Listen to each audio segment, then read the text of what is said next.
Hi, Sue. Thank you for coming along. Let's try and get all this clutter out of the way for you. I'm going to just change the screen a bit. Sorry, I'll make your eyes go wonky. There we go. That's a bit better, isn't it?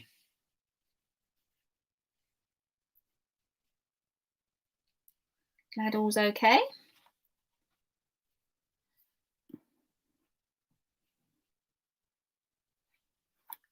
Have you come in, Barbara? I've got your message. Morning, Moya. Thank you for coming along.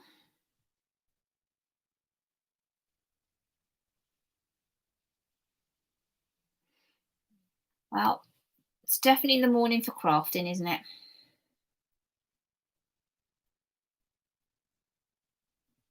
Ooh, one of my plants is nearly on the floor in the garden. It's getting a big wind blowing out there.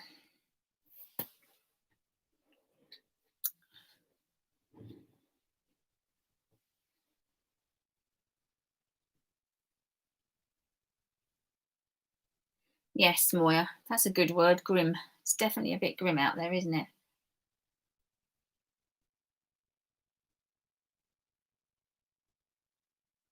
Hey ho. Hey ho.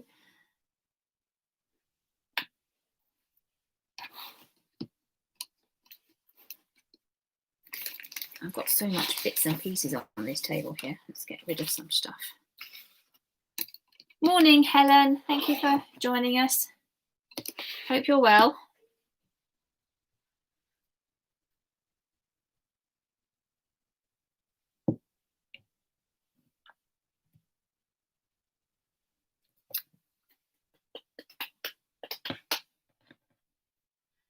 Hope you've all had a good week. I'm going to ask everybody that, aren't I, when they all come in.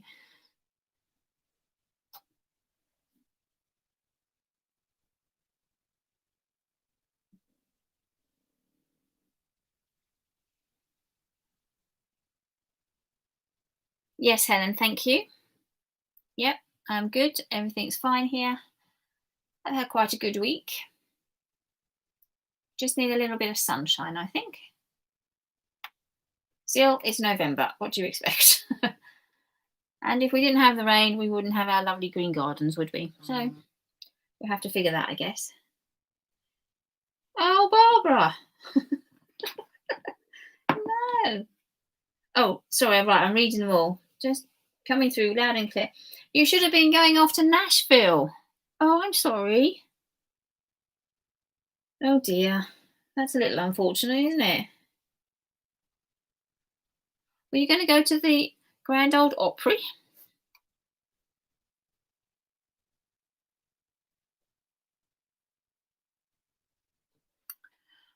We're just got a few minutes before 10 to see who else comes in. Hi, Nicola.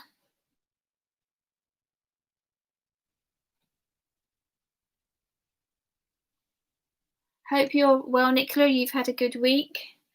Yeah, sorry, Barbara, that you're missing your trip to Nashville. It's pretty sad, really, isn't it? Lots of things have been cancelled, haven't they? Still, you've got some tennis to look forward to, haven't you? Knowing how much you love that, isn't it the? I don't know, what is it? The ATP or the APT? I don't know what is it that's coming up. Good morning, Susan. Good morning, Nikki. Hope you're feeling better, Nikki. Hope all's well, Susan. Oh, Barbara, when's it your birthday?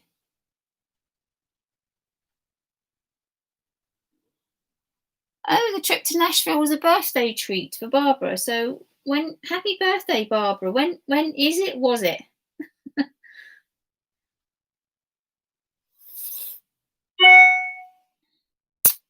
Go away now.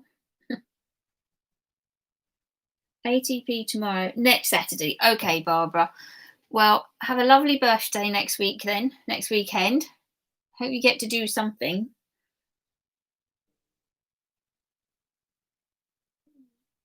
Okay, Sheila, good to have you along. You can't talk to us. Susan's lost sound as well. Has anybody else got sound? I haven't done anything. I've not moved. I'm still talking.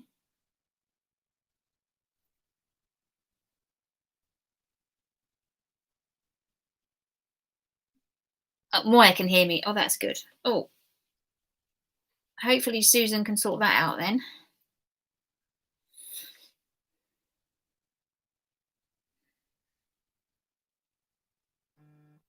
Excellent. Okay, Sheila, thank you. Good, Helen, thank you. Thanks, Sue. It's great, Nicola, thank you. All right. I think, is Nancy joining us? Barbara's typing. Yeah. There was a message coming through from Nancy, but I don't know if she's with us or not. Hopefully she is. Okay, I'm going to make a start. We've got a small little group by the looks of it today, but that's okay. We're going to have a look at Distress Ink and Distress Oxides, as you know. They are different, as I think most of you know that already anyway. But I'm just going to go through looking at oxides and distress inks today and how we can use them to do different things. Now, this card, which uses the stencil, uses the inks. This card uses the oxides. And this card has both on it. So how about that then? So we're going to do that. Okay, great to have you along, Susan. Thanks, Nikki. And great to have you with us, Nancy. And sorry you can't be in India at the moment. So obviously lots of trips are planned.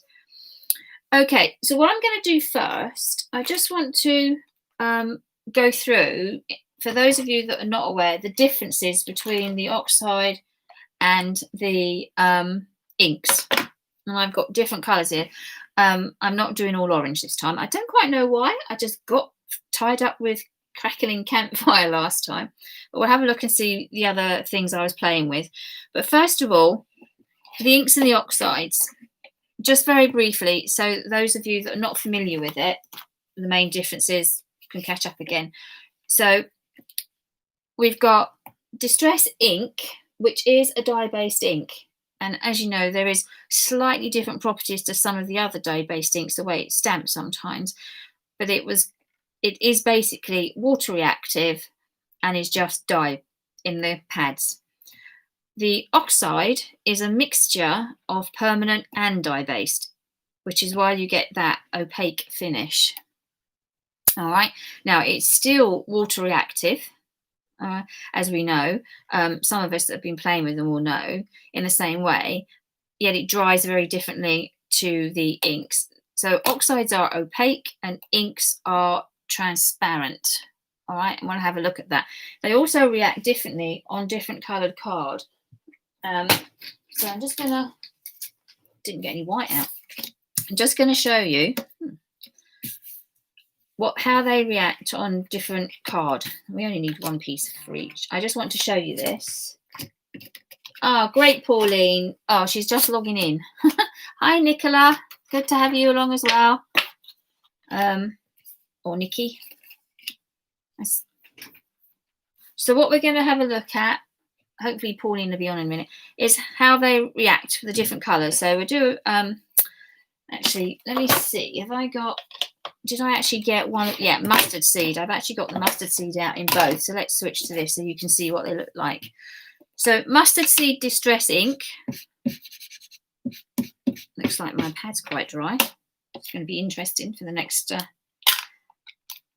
thing. And then the oxide. Now they are the same colour family. They're both called mustard seed. But as you can see from that, they are very different. Okay, the way that they are applied to the paper is we've got the thick opaqueness here coming in with the oxide, and this is the ink. So you can see it's much like, obviously my pad isn't as thick, but you can see that it is still going down differently. Now, they react or give you different colours depending on the background. I'm going to have to change my ink pad in a minute. So on craft card, you can see that the ink changes. They both have a slightly different colour to them because the colour of the background is definitely coming through on the distress ink. Does that make sense? I got it in enough light, you can see it. So you can see how it reacts. And then what happens on black card. So if I put the ink on the black card, ooh, my poor mustard seed. I did not know it was running out. And then the then the oxide onto black card. Oops. And there you can see how the inks being transparent, the background is coming through completely, and because it's so dark you can't see it. And with the oxide, because of that finish from the mix of the permanent and the dye, you can actually see it on black card. Hi Lynn, thank you for joining us. So that's one way of showing you the different properties. We know they're both going to react to water, which you'll see as we go through this. But I just thought that might help you just to have a look, those of you that haven't played with them or seen them, so that we can, depending on the card, will depend on what we actually see. So this, and how it reacts. So this is on white, craft and black, with the Distress Ink at the bottom, so nearest to you, and the oxide nearest to me. So I hope that's helped in some way. Okay, so now we're going to have a look and see what we can do with those different properties. I'll just move this out of the way. And it's always handy, although we're not using different card today, to have a play with them. Hi Lucinda, you're not that late really. I've just gone through the differences between oxides and inks. So I hope that helps. So have a little play using them on different colour card at home, and you'll get different reactions as well. All right. And obviously when we add water to it as well, it will still react. If I just show you on the black card and on the craft card, you're still going to get a reaction, and it will still dry and finish. This is nearly dry on the craft card. So have a play when you're at home, so you can see how they react to the different colour card you have. And you don't just have to stick to the black or the craft, because if you've got a different colour card at home as well, try it on there. Try and see what happens. Now I was going to use the yellow ink to do one. We'll do that in a minute, though. We're going to do the oxide one first. So I may have to change my ink pad because I don't think it's going to be wet enough for me to do what I want to do. Okay, so the first thing I'm going to do is we're going to take the watercolour card. I'm going to do, actually, let's rewind a little bit. Sorry, guys. So we're going to do this card first because I want to let it dry naturally, and it is going to be wet. So we'll do that card first. All right. And here we've got some other, I know, as I said, I kind of had this thing going with Crackling Campfire when I prepped these. I don't know why. I've used different stamps and laid them out in a different configuration. But this is the kind of thing that we're going to work with. So this is the oxide. That's oxide. This is ink. So we do get a deeper finish with the oxides, which is what we're going to use, depending on how much water you actually add. So that's why we're going to use watercolouring card. So it's not going to be too worried about how much water. So pick your stamp. It can be any kind of stamp. I've just used flowers because we're going to work with them later, and I'm going to use a different one to the one I did use. So I'll just, will we need blending tools today? Nikki, you don't have to have them. I'm going to show you something that you can do with them. But it's not absolutely necessary. If you want a moment to go and get them, I can give you a moment. But I'm going to show you something on when we do the stencil background. Although we're actually, the main thing is to work with one colour, but I am going to show you how we can have different colours. So if you want a minute and you want to go and grab your blending tool, have you got to go outside to get it? Ooh. I didn't add it because it's not absolutely critical, but if you want to play along with me, then you can. So I don't know if that helps or not really. So in the oxides, I'm going to be using mustard seed. All right. And what I'm going to do first of all is stamp this image. I'm going to use my stamp mat. I just find it easier. So I'm just going to stamp out my image with the oxide.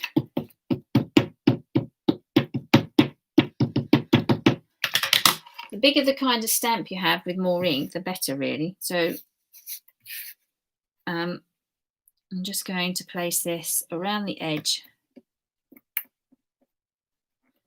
like this. Okay.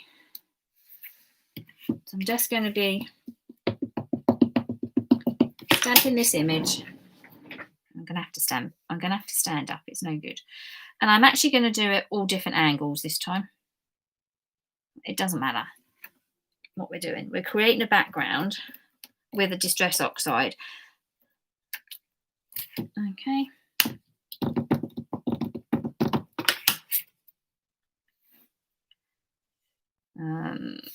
Let's see. Let's do something like that.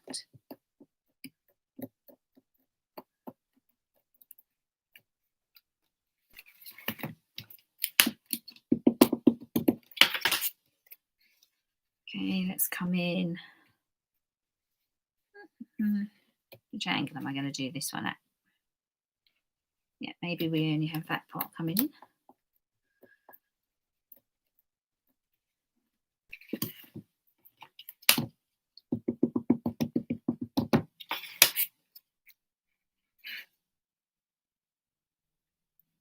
Nice full one in there. Wonder what's going to happen with my little one in that one then. What can I get in there?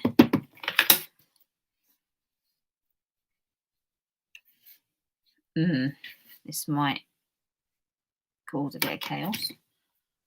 That's what we need on a Saturday morning, isn't it? I'm just going to take the ink off of the flower stem there, I think. It doesn't really matter if we overlay it. I'm just going to do it like that.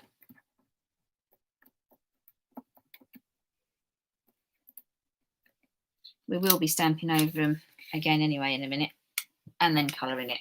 But this is the one that we're going to. For this one, if we use the darker colours for the moment, it doesn't have to be particularly strong on this one per se, but it is nice to have some colour. I would go with a medium to a deep colour rather than the very pale ones. Tumbling Glass or is probably too light. And the pink, what's that little pink one called? Oh, I can't remember the pink. The very light pink is probably too light. So yeah, a stronger colour would probably work better. Sponge Sugar, thank you very much, Moya. That is the one I was thinking of. Once you have stamped, I'm going to need to do this, but I'll wait for you. Once you have stamped your images all round, then I want you to switch the card. So I've got a watercolour card, so it will take the water, and then just let the ink run. What you must do as well, so I just get that running, so we've got all different patterns, so we can try and get the ink to move. Okay, and then what we need to do is you must clean your stamp. Bundle stage should be fine. Lucinda. Oh, and Susan. Okay. What you must do is clean your stamp off immediately. Do not let the oxide sit on there, dry, and leave it on there, because as you know, it's got that, it finishes with that chalky finish. And it's don't forget, it's got permanent in it as well, which means it will stain your stamps and can then affect any other colour you put on it. So not that it will mix with it, but it will dampen the colour down. So with black, it could actually stamp the black, then having a cloudy finish to it. So just make sure that the stamp is clean. So you do need to do that straight away. Okay, I'll put that to the side for a minute. Now with this little thing, have a look at it and see what you, oh, good grief. Okay. If you think you've got too much water in parts, then by all means you can then just, take the edge off a little bit if you want. Don't really dab it down. I did last time and it takes too much of the colour out, really. If you don't have a very dark or a lot of colour, you can then suddenly take quite a bit of the colour out. So we're going to do that, and then we're going to leave this to dry, because it is better if it dries naturally. The others we may have to force dry, but this is better if we can. So just grab a piece of paper, and then we got a touch too much water there, and then just pop that to a side if you've got one, or the floor, which that could jolly well end up going on. Actually, pop it on just out of your way. All right, I'll give you all a moment to do that.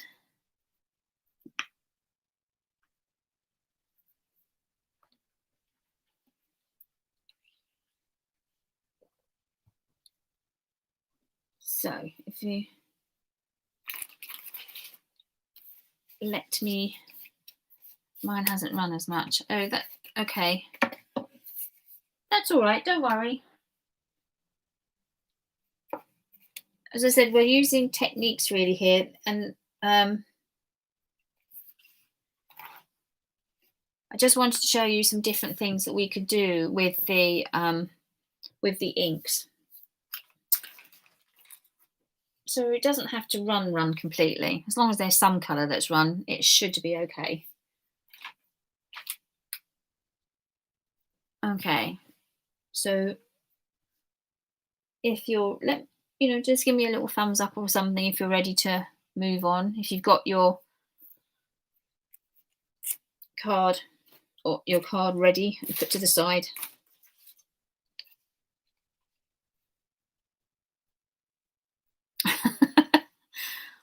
To be honest, Lucinda, I actually haven't tried spraying every single colour, but that's a good point. Maybe some don't move. It could be your card. It could be if it's warm. If it's dried, it might not move.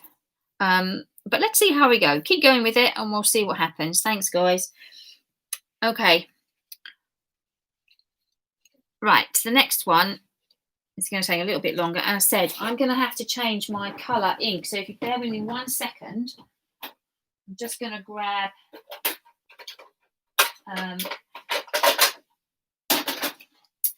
I'll grab Wild Honey. Oh, actually, silly child, you're not doing it for this. You're going to go blue. Now, why would I go for blue? I'm going for blue. So we're going to go from orange to blue. So this is the background that we're going to work on, and we can do a few of these, and you can try it. I don't know how much card you have got to hand. This is actually done on the smooth card. If you want to try it on watercolor card as well, you can. And we'll have a look at I'm going to do a number of different options here for you, but this is where we're heading. So if I just pop that one out of the way for the minute, you can see. So these are different options using ink and different stencils. So you can see we're lifting the colour from the embossed areas, if you see what I mean. So the raised areas, anything that's raised, is the colour is being taken out of it.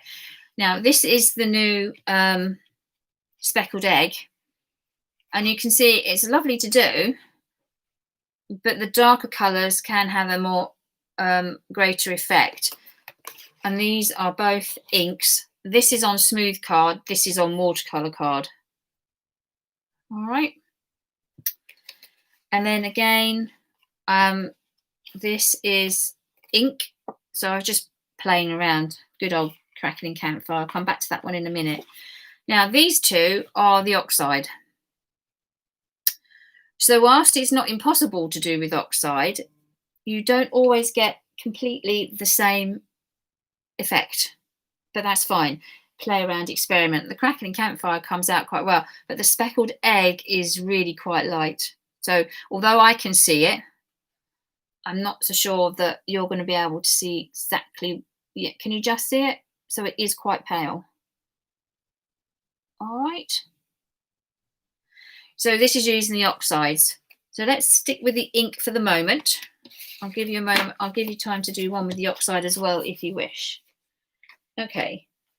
Now I do have two stencils here, and I will do one with the leaf and one with the other thing, with the All and Create one. So this is a Clarity Club one, this is. And we'll do two because we're going to cut the baby wipe in half.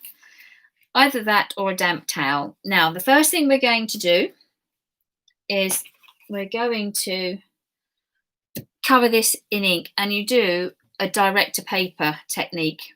So I know you just have to go with it. And let's do the ink first. The oxide is messier because, of course, they stay wetter and you will get it everywhere. But let's just go with the ink. You need to get a good coverage of ink on your card. So let's do this. Now, this technique I saw on a Jennifer Maguire video. I'm not saying she's the only one that's done it, or that she came up with the idea. I don't know, but that's where I saw it. Oops. So we want a good coverage of ink on our card.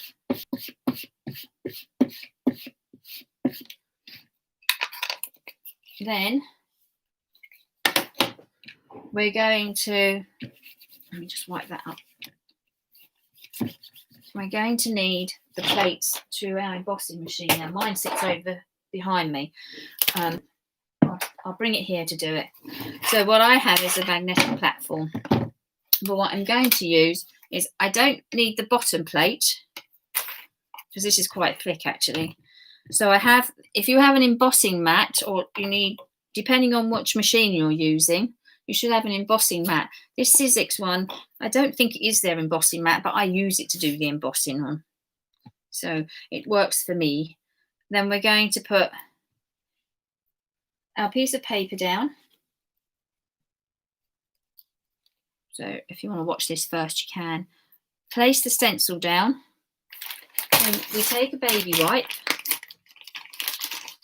or a damp towel, and all we're going to do is just cover it. So I'm just going to cut this in half, but you need it to be damp like the baby towel. You don't want to soak your paper towel. If you're using a paper towel, you want it wet. You don't want it completely soaked. Okay, and then we place that on it. My card is slightly cut, slightly bigger than I would use on a card face. So pull out the baby wipe, make sure it covers the card or the majority of it.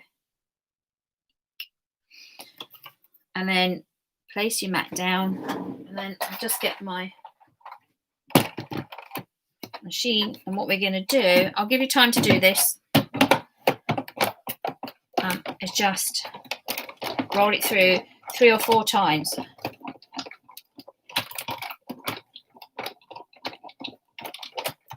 Looks like I've still got some orange ink on my stencil here. So let's go one more for luck. Roll it through. And then take it out. And then you will see, you'll get that kind of an effect. I've got a little bit of water on my mat as well, which I'll just wipe up. And then you also have some great paper towel or baby wipe impressions. As you can see, there's some orange coming off on mine. So I've obviously still got remnants of crackling campfire on my thing. Right. So I'll give you time to do that. I know I just rushed through that, sorry. So ink your card up. So you've got a load of ink on it. Then with your plates in place, pop your stencil down. Then you put your baby wipe on top of the stencil, cover it with your mat and feed it through. If you're going into an electric machine, I suggest you have some copy paper underneath it as well, in case, as mine did, it ran a little bit, just so that it doesn't run too far. Okay? We are going to do this again. I think I have to get the sewing machine out and do something with these backgrounds. Where's that going to go? Pop that there. So,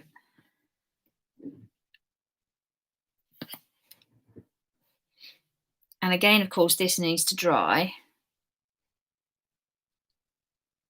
But I'm going to leave that to do it naturally for the moment. If we're going, I wasn't planning on making all these up into cards. I mean, we can do. If you've got bits and pieces to hand that you want to make up to a card, then great. If you want, we're going to do this a couple of times, so I'll give you some time so you can try it if you've got other colours to hand, or you want to try an oxide one. We are going to do one with blended colours first. It's ink, Lucinda. Oh, Lucinda, sorry, it's ink. It's a Distress Ink. This one. Let's move that over there. Oh, that's the wrong colour out anyway. That's an oxide, not a ink. So yeah, this was done with the Distress Ink. Those of you that don't have the Distress Ink and you're using dye-based inks, really make sure you cover it. I don't know what effect you're going to get because I've not tried it with the other inks. I'm sure it's going to do something because they react with water as well, so it must do something. I need to keep this wet.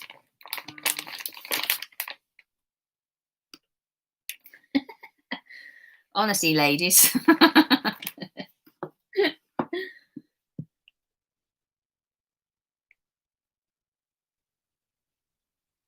Nice. Nice colouring. Okay. Right.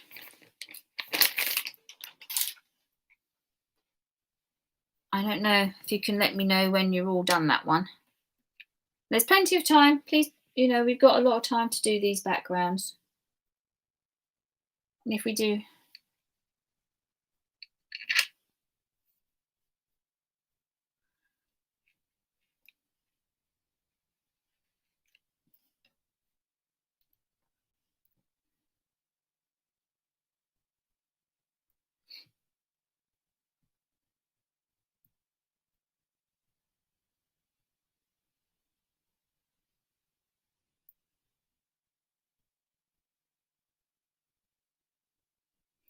All right.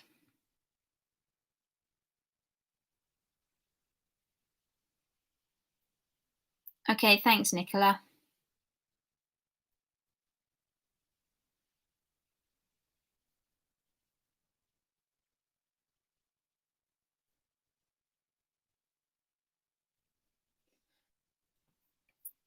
Right.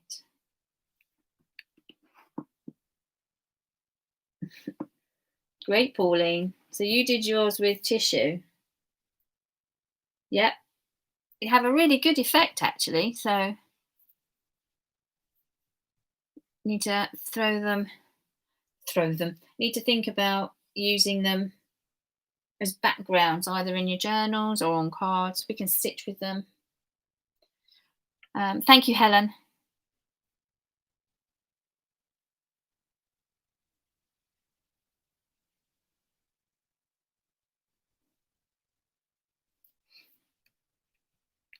And that one can join the one that's waiting to dry if you want to. Your other one.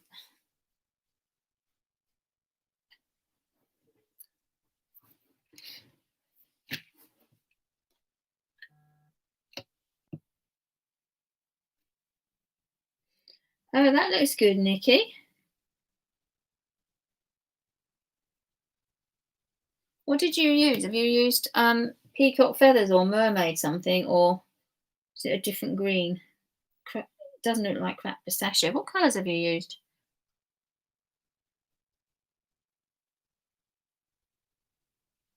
Mowed lawn.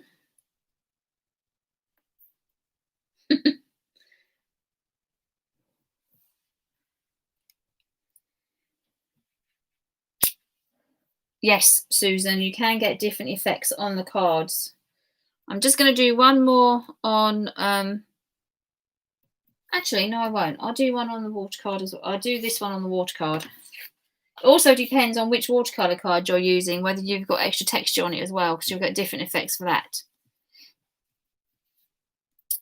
Okay, this time, and this is when I'm going to show you, you don't have to do this if you don't have a blending tool to hand. This was just something I wanted to show you. If you do have a blending tool to hand, then clearly you can do this as well.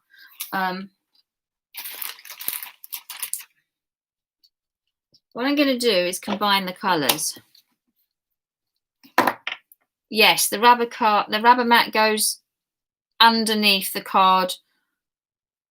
So you have the rubber mat, the card, the stencil, the baby wipe, and then your protective cover, if you like, the actual, what's this called? One of your base plates, except it's your top plate.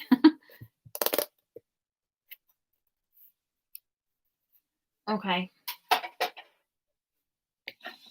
All right, so what I'm going to do now then is I'm going to apply some, let's go the other way.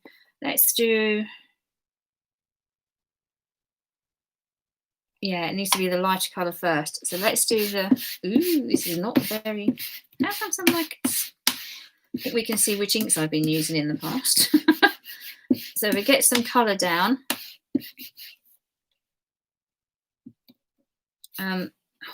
But this is where it's gonna get inky. See, you get your fingers on it. We will do one. I'll do one with oxides in a minute as well. And this is what happens as well with this. It gets so wet. And then what I'm gonna do, actually, you don't have to blend. You can do this without the blending tool. I've changed my mind. I'm gonna do something different. So we're gonna do that. And then come in with the chips of sapphire at the bottom.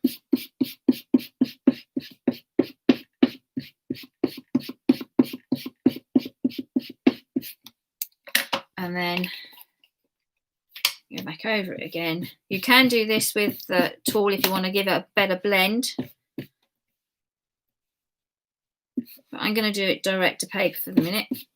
And then I'll show you another one with the tool. There we go. So we've got a bit of the different colours then, and a little bit going up through the top. Yeah. And again, oh, look at that. See? You've got to try and... If you want a nice food, it keeps picking up your finger marks because it's so wet. So the ink is so wet now. There we go. And I'm going to use a different stencil this time, just to show you. Again, bring it.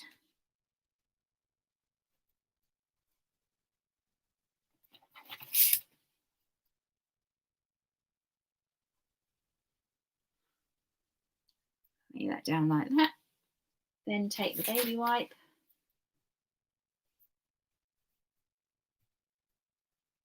A good stretch so that it fits. Then again,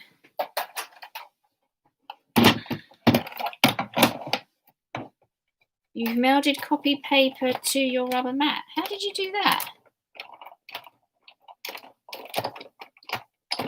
And then back again. Lucinda, how have you done that?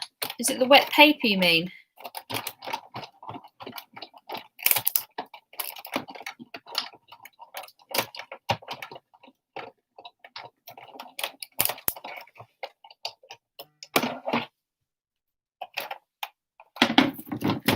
This one is watercolour card, Nikki.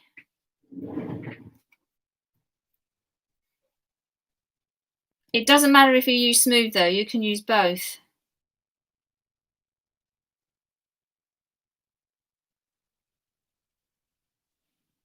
Either card will do this, so you can be, I just wanted to show you what it was like on watercolour card for those of you that hadn't done it the first time round.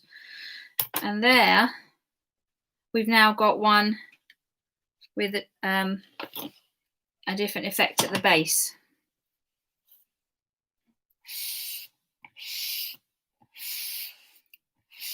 So whatever card you want to use, this is watercolour card.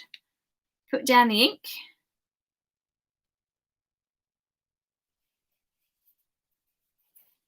Oh, right, okay. All right. I didn't realise it was going to stick to your embossing mat.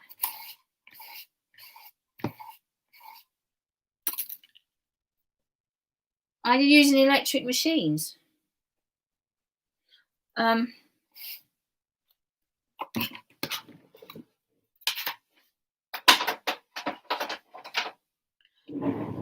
Okay.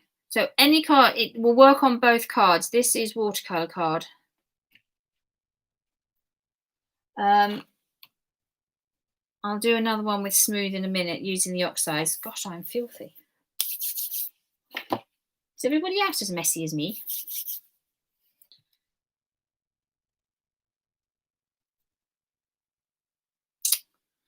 So we'll do one more in a minute.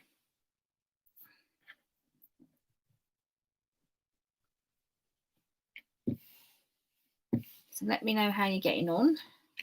As I said, there really is no rush for this. Other than the fact that you have to have the ink wet with the baby wipe or towel wet. So hopefully you're getting different kind of an effect like that now.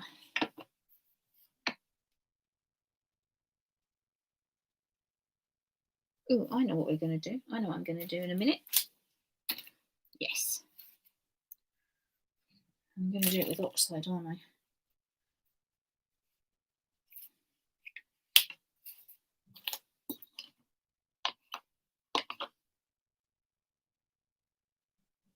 Let's do those two. So I like the oxide. I don't want that then.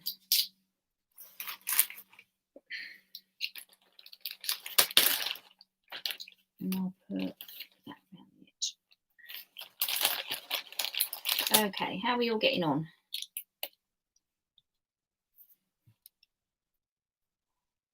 You're using a grand caliber. Okay, Nikki. Oh. I don't know why it would have stuck. My grand caliber broke, so I don't have one anymore.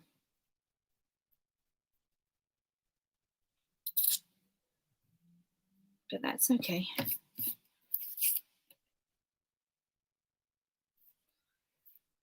So I'm gonna, as I said, we'll go through a different technique in a minute, but have a go at these. If you want to do more than one of them, as long as you have one piece of card left for the last card, then that's fine. You can always use some more. And again, if you think about the colour card this goes on, you could perhaps have it on a light green kind of card, and maybe that kind of colour will come through. I haven't played with it. I must do that. I'm going to have a go at that. Rather than just using white, because I suppose white lifts it. As you can see, in some areas it hasn't worked quite so well the second time going through, especially with that particular stencil. So different stencils will work differently. But I still think it's quite a cool effect.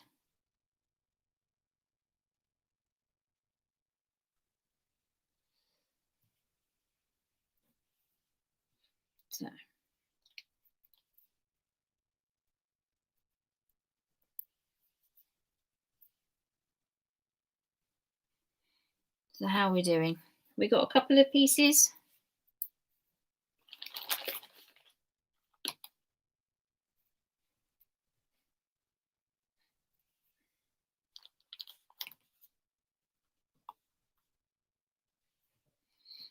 And again, of course, I used watercolour card on here, didn't I? So again, the card will affect how you get the finish as well. It's obviously off the mat. Okay, so we can put that one down with the others that are drying.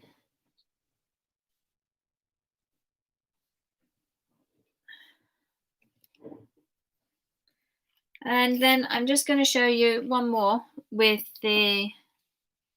Oh, okay, Moya. What card? Is that on watercolour card or smooth card?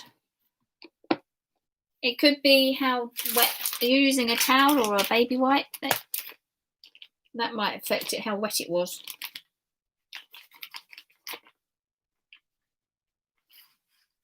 Oh, thousands coming out.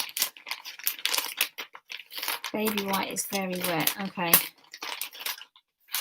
Oh, mine's not too bad. I wouldn't say it was very wet. I mean, clearly they're not dry, but they can be. Okay. Is everybody ready for me to show you the next technique?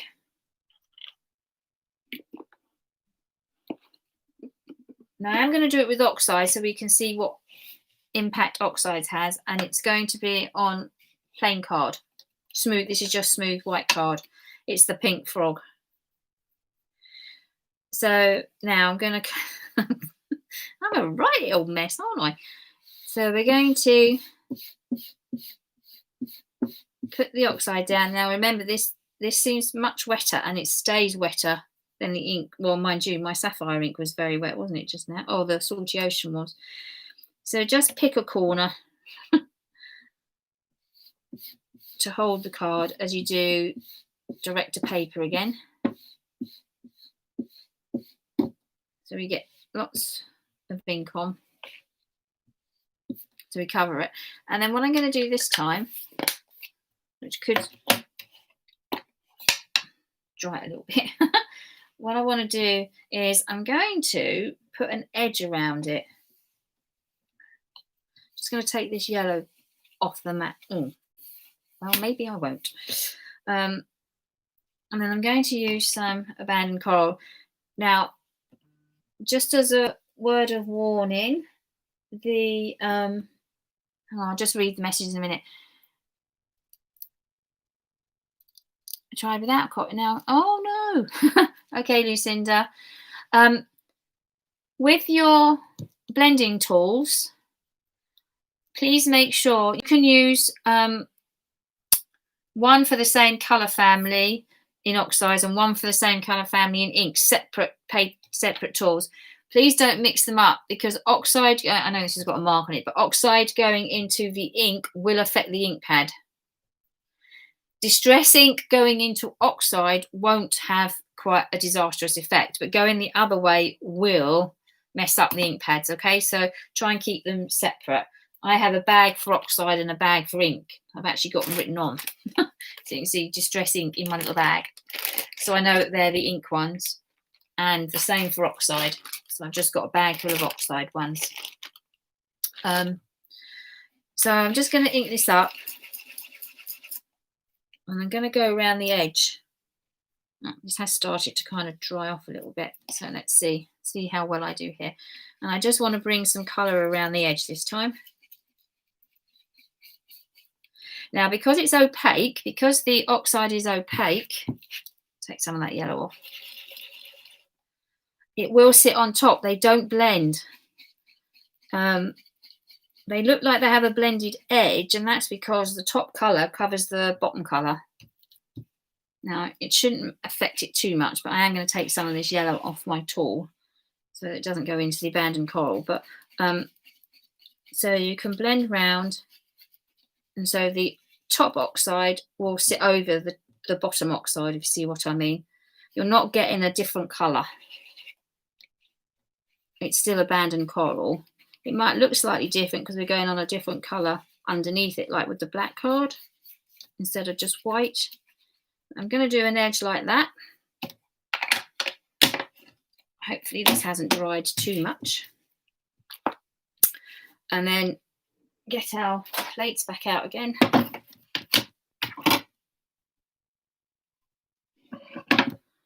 Take the baby wipe.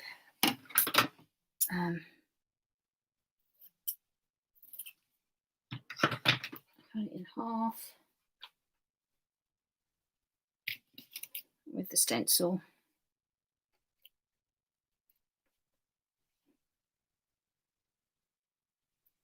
And then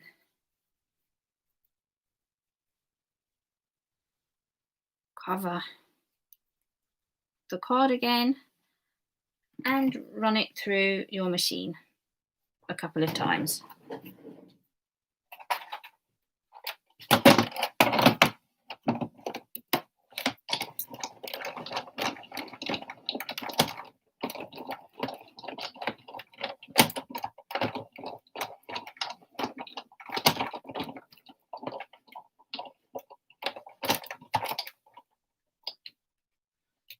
Yeah, it's quite difficult to know if it's too wet or too dry with the baby wipes and the towels. Keep persevering. You'll get some kind of effect, I'm sure. Whoa. The oxides are now affecting my mat as well. Right, let's take this off. Let's see what we have here. There we go. So that's an oxide finish for you. Okay. So you can do different things around the edges.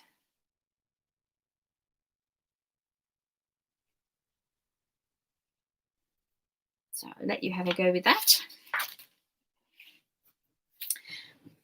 Just leave that there. I'm just going to clear up, because obviously we've got to get the oxide off of everything. Don't let it dry too much on there, or leave it on there.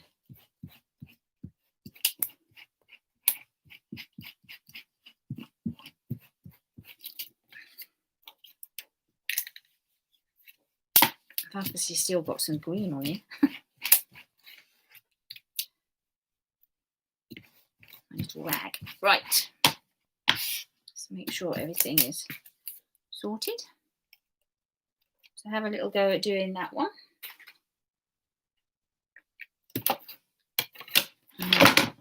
Gosh, more fingers and thumbs today. What is going on?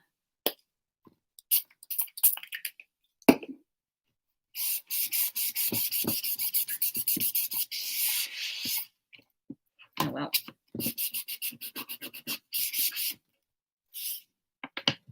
Actually, like too big a problem. There we go.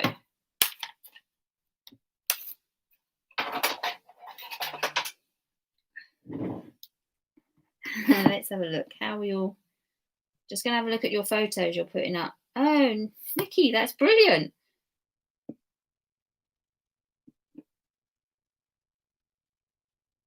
Oh, Helen, they're great.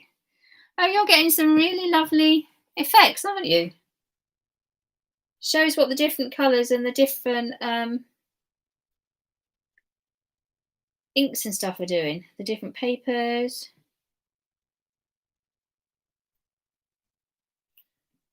Really coming out well.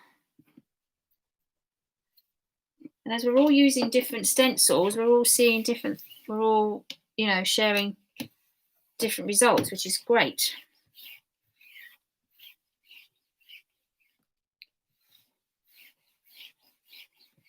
I'm sure we've all got hundreds of stencils. Well, maybe not hundreds, but you know what I mean. Lots of stencils that you can try this with.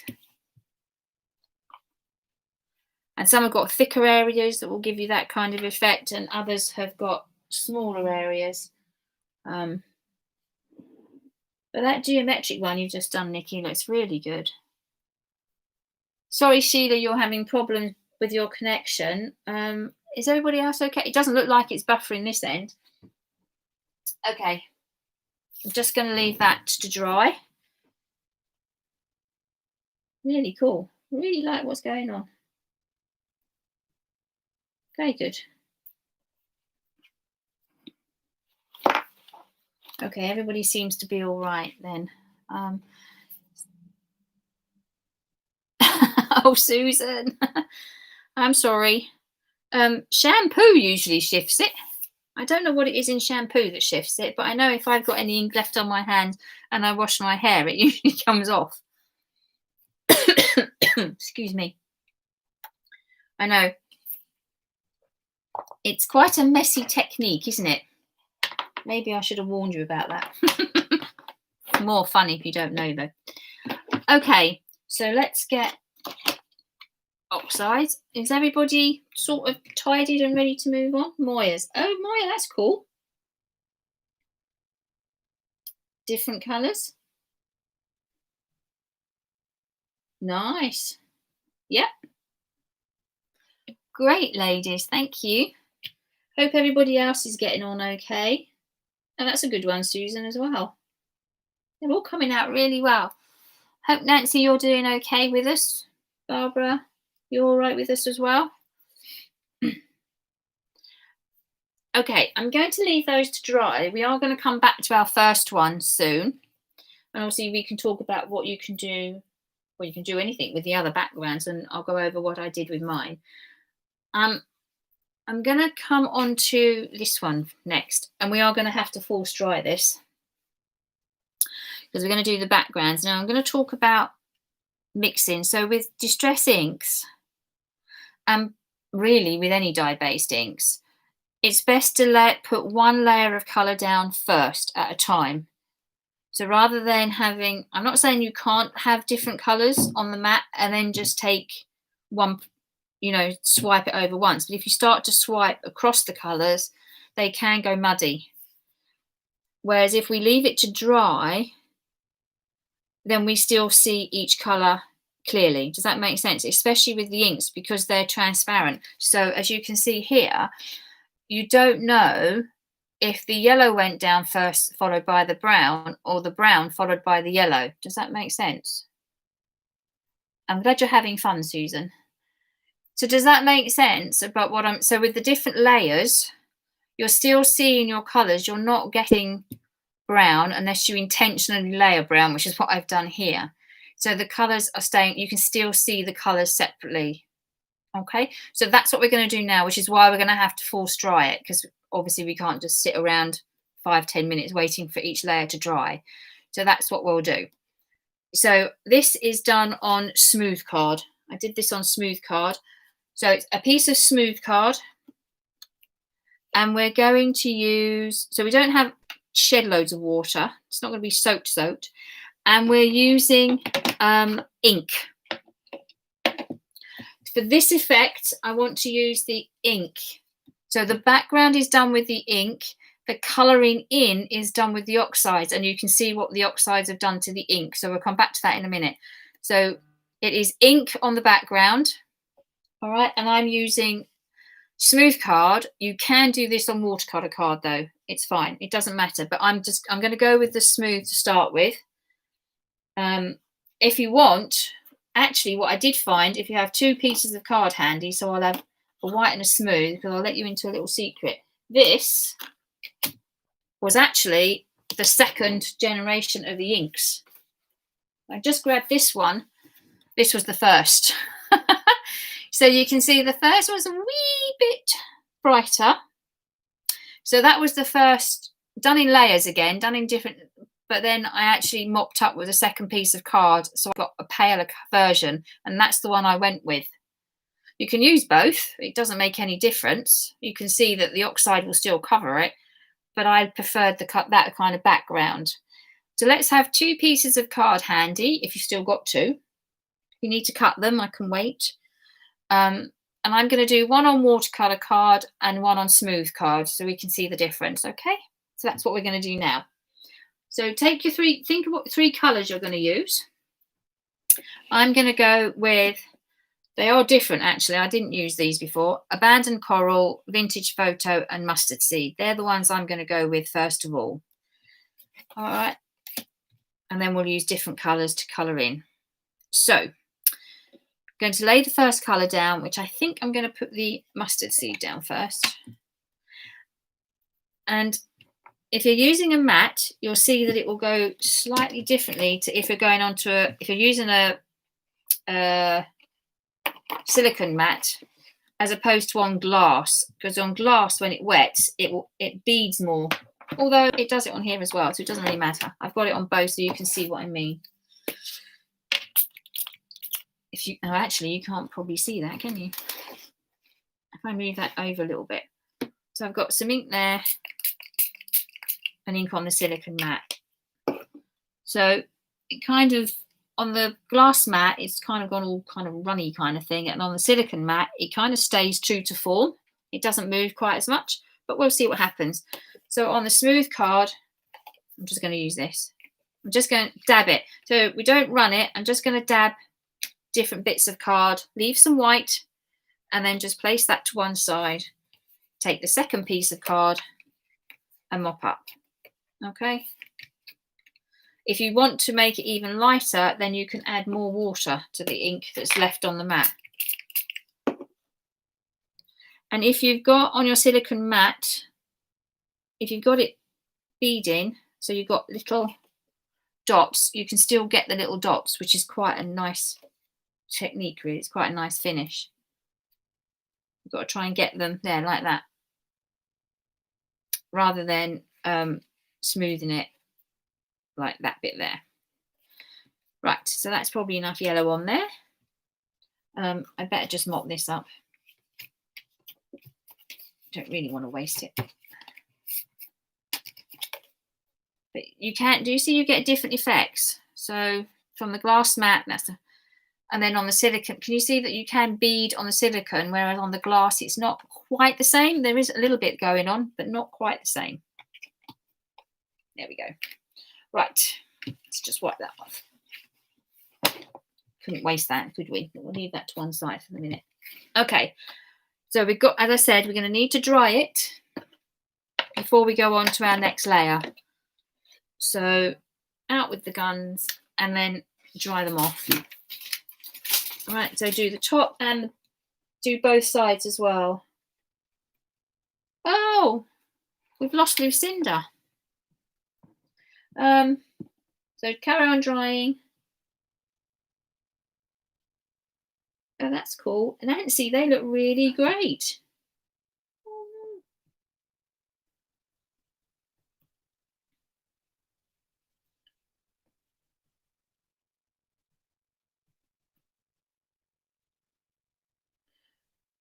Right. Just answering Lucinda, sorry.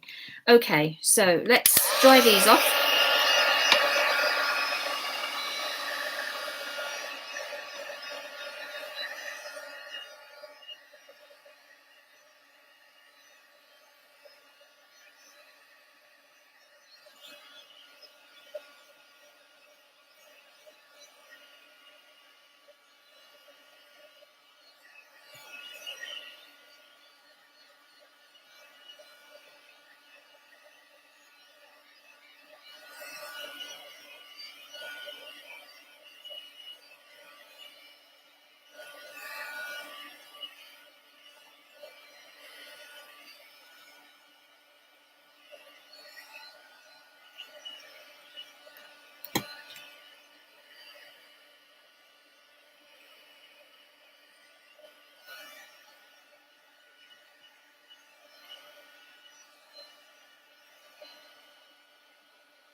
Right, so we do back and front.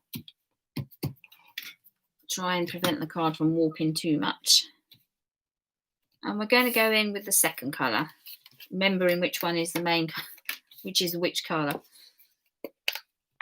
which is which, I think first or second print, that's what I'm doing, or inking. Let's put some ink down.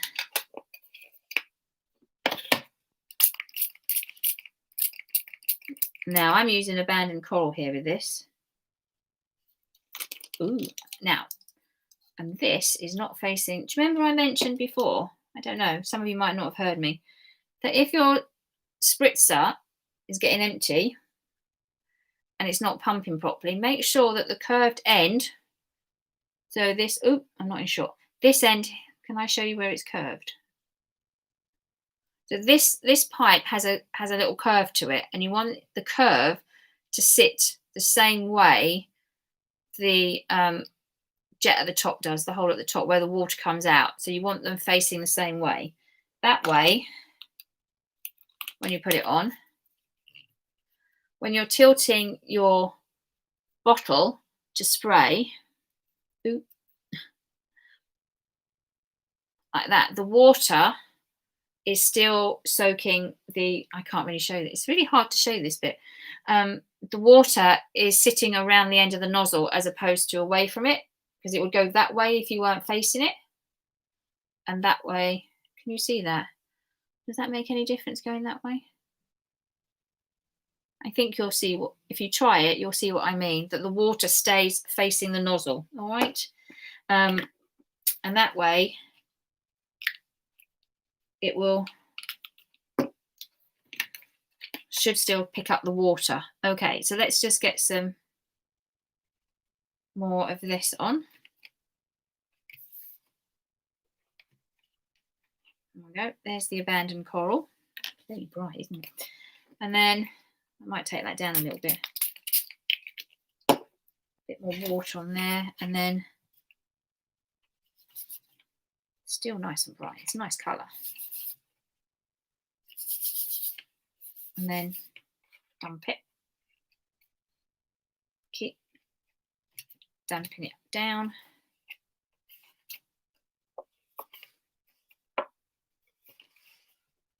You can, if you want to get that effect. I quite like the effect sometimes when it's dragging. It's quite nice.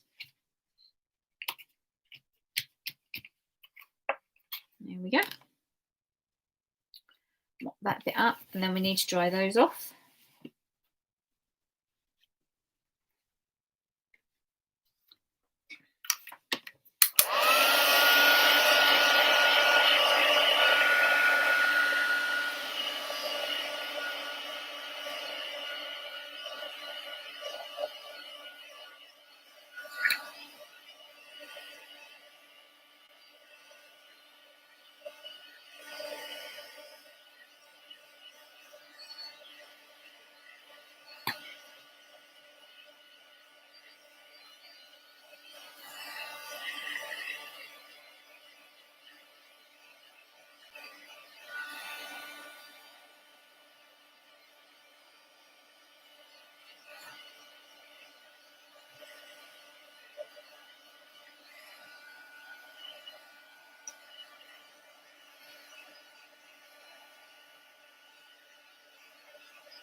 Okay, and then we're going to add our third colour.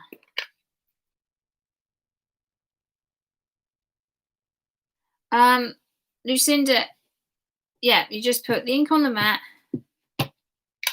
spritz it. I don't do a lot of smooshing, I do more dabbing, though you can smoosh. So yeah, I dab it.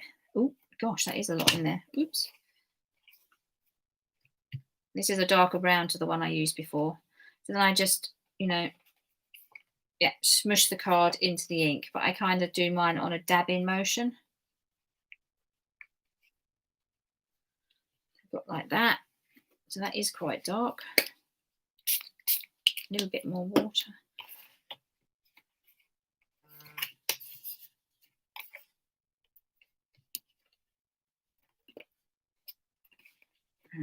Carry on smooshing. Is that a new Carry On film? Carry on smooshing. Carry on crafting. There we go. I think we'll do that. That's enough. And then dry our third layer off as well. That abandoned coral has gone really orangey. Well, I suppose it is an orange kind of colour really, but you know what I mean.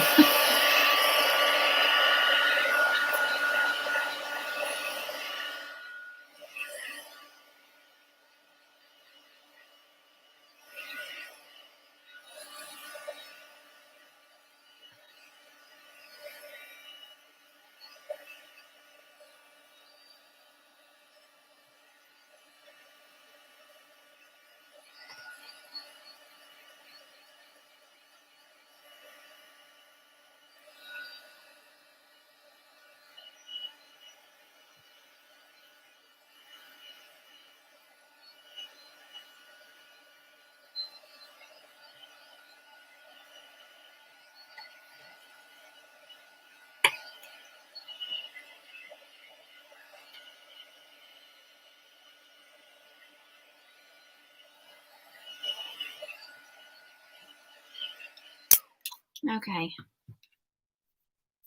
Nice stenciling, Lucinda. I like that. Now, my watercolour card has warped way more than the other one.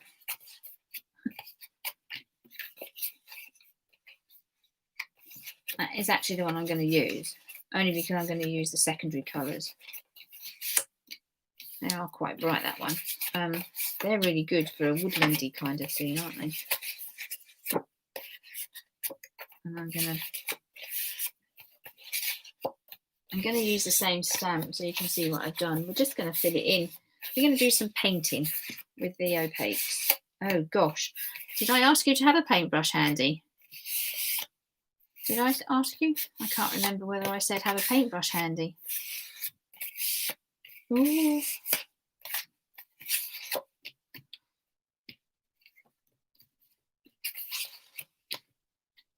Okay.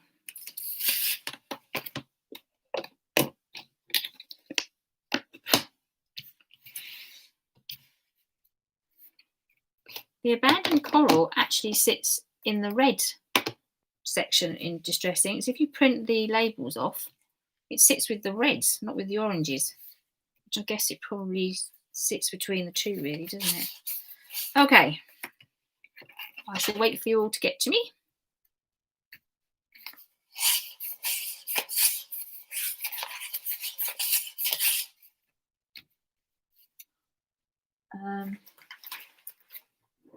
Where's my stamp I'm going to use?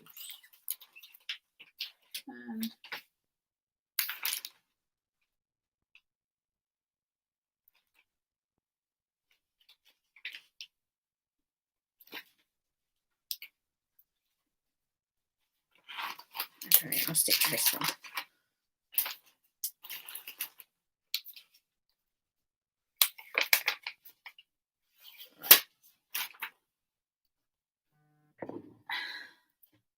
Oh, I did ask you for a paintbrush, and that's okay. Thank goodness for that. Yes, excellent, Lucinda. That's really good.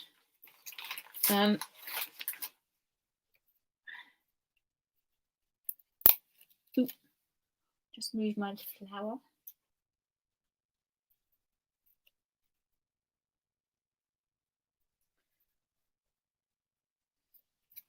I'm just getting myself ready here. It's fine. We've got a little bit of time. We're just going to do a little bit of painting on this one. And then we need to go back to our first one.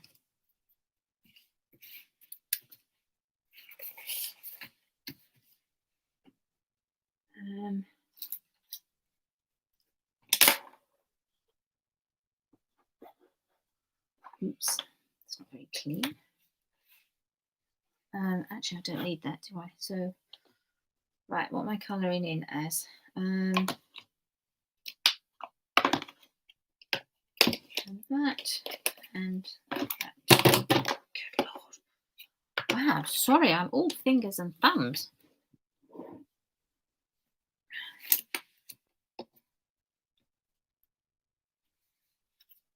Okay, has everybody got their dried paper and decided which one they're going to work with?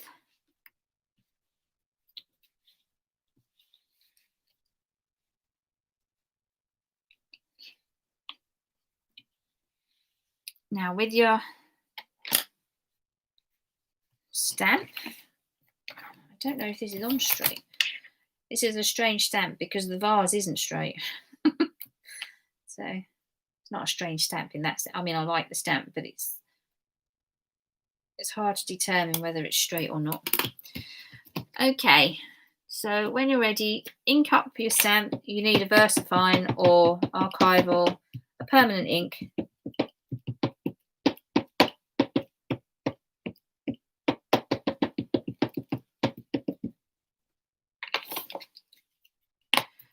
And then I'm just going to do it.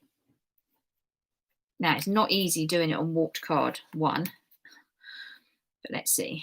Let's see how we go. That is really... Let's see if I can do this. That's my excuse.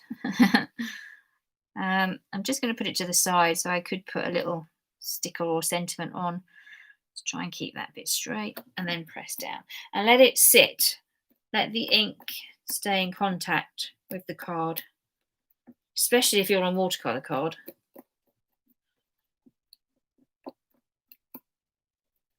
Just give it a moment.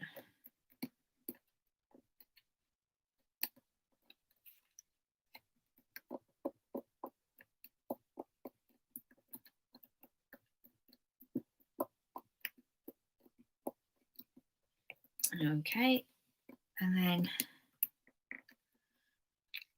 let's lift. There we go. So there's my image.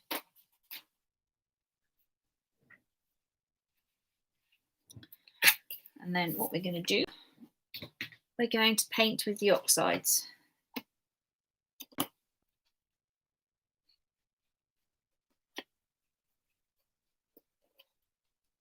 So I am going to put Crackling Campfire down.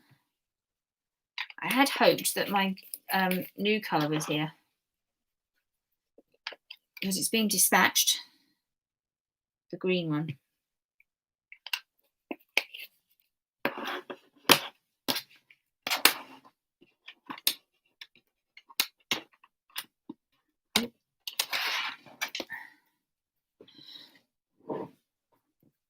Right, so is everybody ready for the next bit? I'm hoping so.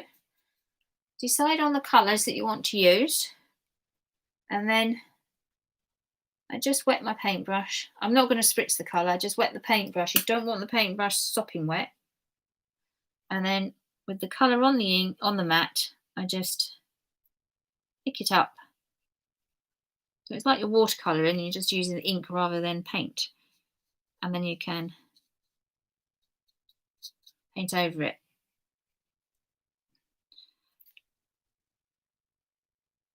You can, well, what you do need is at least some water on your brush, like me at the minute. So add that. See if it's too wet, the colour is going to fade out too quickly. And so we can paint.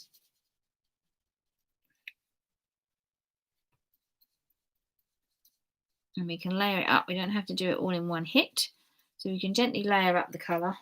I have to put a bit more on actually. And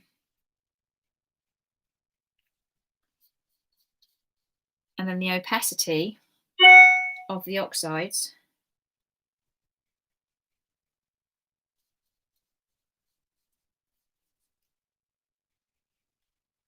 will not necessarily hide it completely, but it certainly will tone it down. And if this is meant to be a glass vase, then through the water you'll see in the background, but it does do, if it was Distress ink, it wouldn't cover it like this. So you can just do it, layer it up.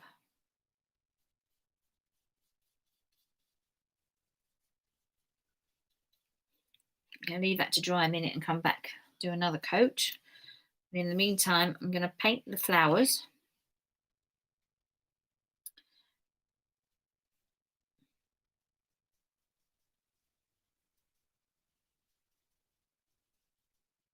I'm just going to do these bits first, and then I'll do it darker in the middle.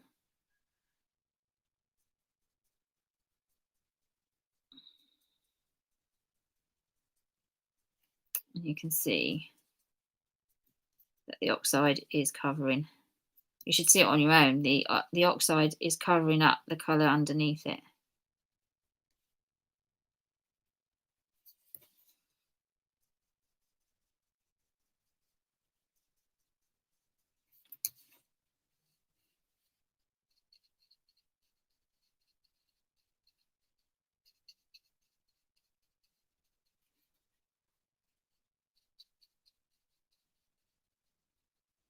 Okay.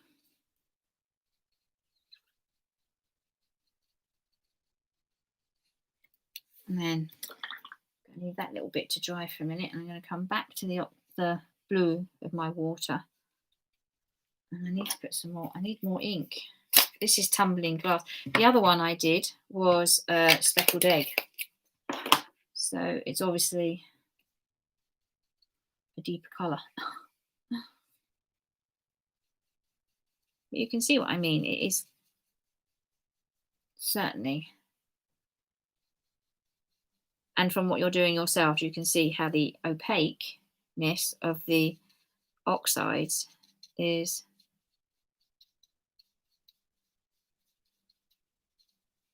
suppressing the background.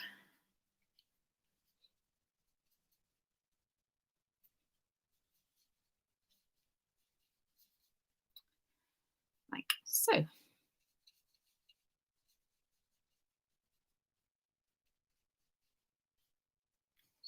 Okay. And then back up to the flower. And this time I'm going to put a little bit more water on, hopefully, so you can see that you can, this brush is probably not the best brush, you can then paint a little bit lighter underneath it, so you're getting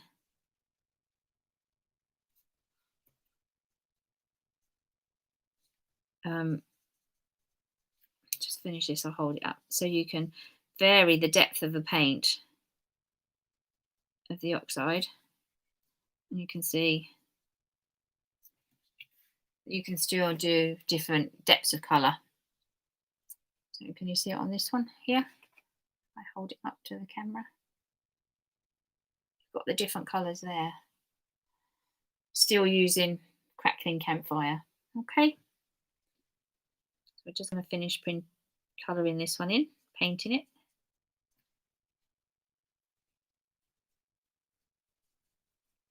I always find I put too much paint out when I'm doing this. But since you can't bend it in half,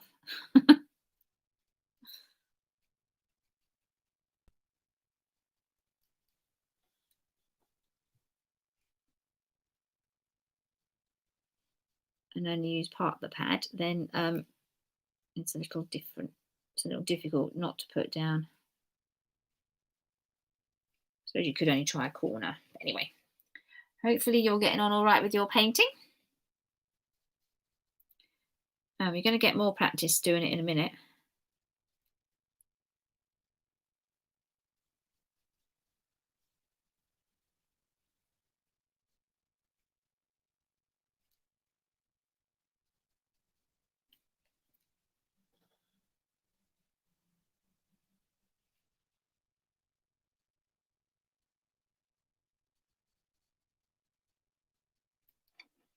There we go.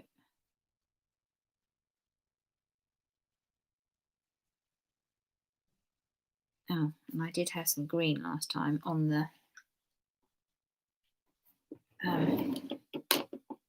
stems, which I haven't picked up.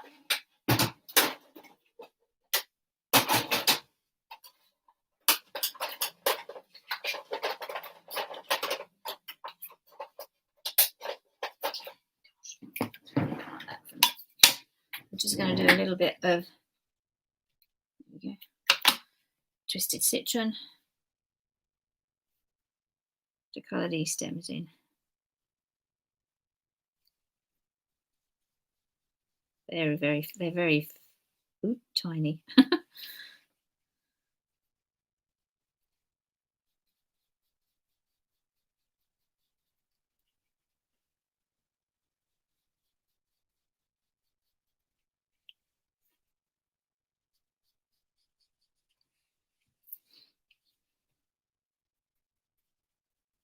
Now what's going to happen with that bit?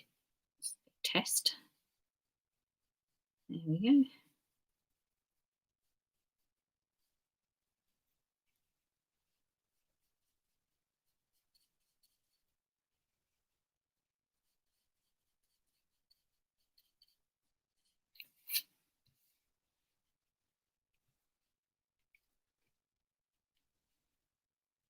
go. Okay.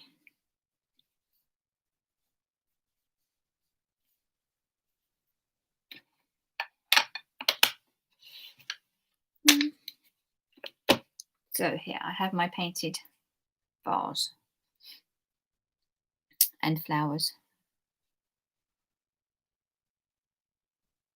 So hopefully you're getting the same effects. So if ever you're stuck for a particular colour, always think about using your inks. They don't have to be Distress. Any dye-based ink you should be able to paint with. Just going to change that up a little bit. It's got a bit of a lumpy piece of colour there.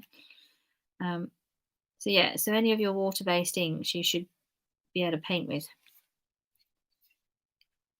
So if you don't have a particular colour handy, turn to your ink pads.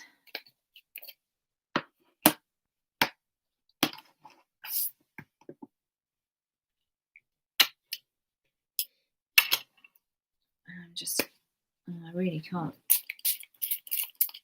wipe that out, can I? Where's the other bit of cotton?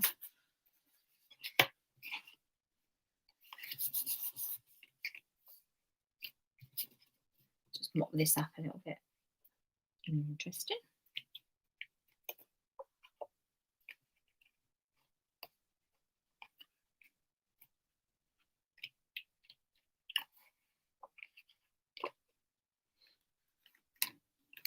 Okay.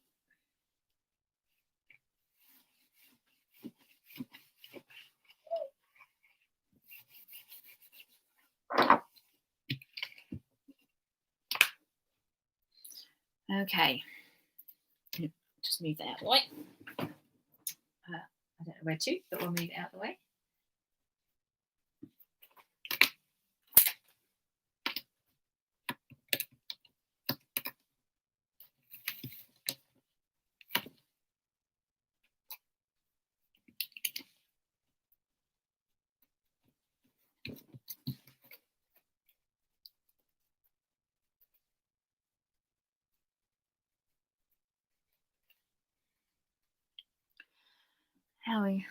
There we go.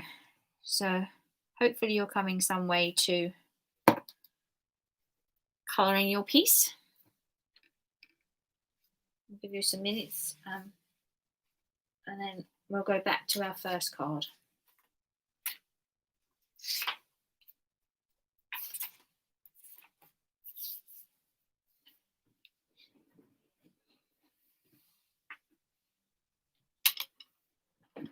Which hopefully is going to be dry enough. No, it's not. Okay. You're probably going to have to dry your first piece off. At least you've got quite a lot of it dried. And then I'm just going to dry mine off. And you finish off what you're doing.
Okay. Oh, that's really hot.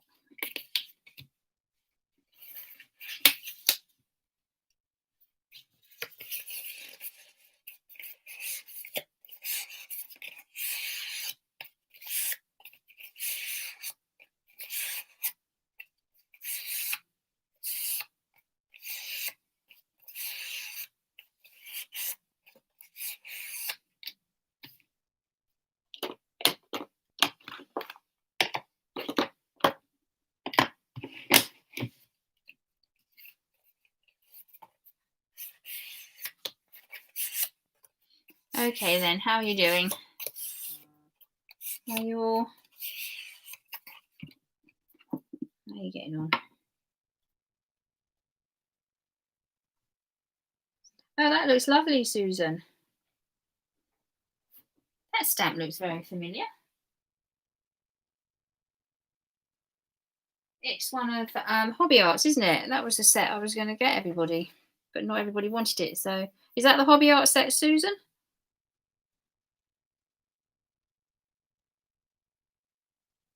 Looks really good. I like what you've done.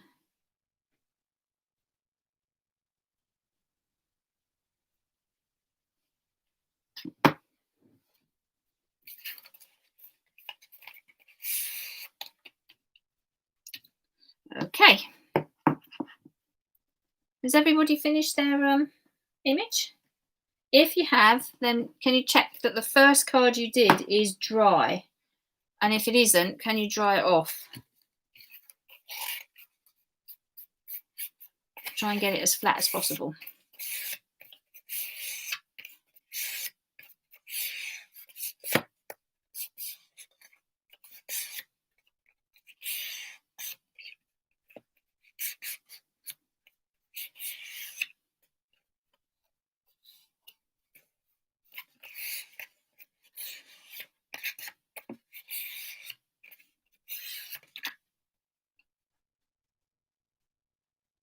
Nicola. Yeah, that looks good, Nicola.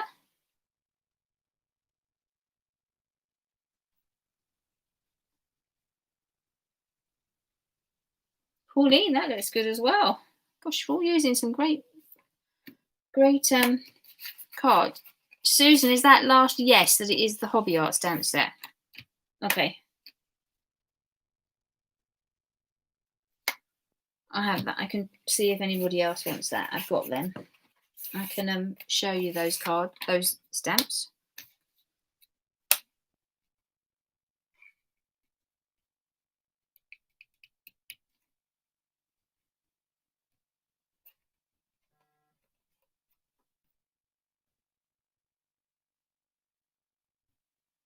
Okay, Pauline, so yours is a Hobby Art as well. Nice. Did you add them to the vase, or are they stamped like that? Is the vase part of the stamp? As in the flowers are already in the vase? Or did you stamp the vase and then add the flowers?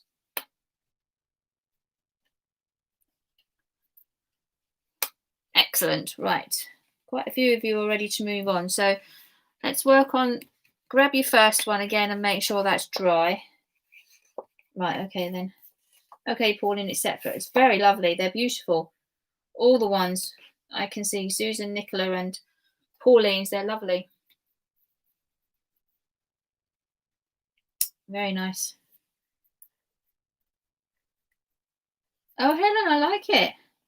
You've got quite a bit of colour in there, haven't you? You might have to finish that one off. That's a little bit of homework for you, Helen. They're all gorgeous. Loving it. Okay. Do you all have your first piece in front of you now dry? Because that's what we want. You need to get the stamp back because we're now going to, right, so we've got some yeses coming through. We're now going to stamp back over it. So what we're going to do, here's the original one. So now that we're now going to stamp over it in VersaFine. Now mine isn't perfectly lined up all the way around. Most of them I did manage it. It's not crucial. Don't think it's wasted if you haven't lined it up, because that's the one I did. And then hang on. So when I was experimenting, here's one I did as well, and you can see, I don't know if you can see, but I didn't get it lined up perfectly. But it doesn't matter on this. In this case, it doesn't matter. It's fine. All right, but that's what we're going to do now. So we are now going to stamp over the first image using VersaFine ink.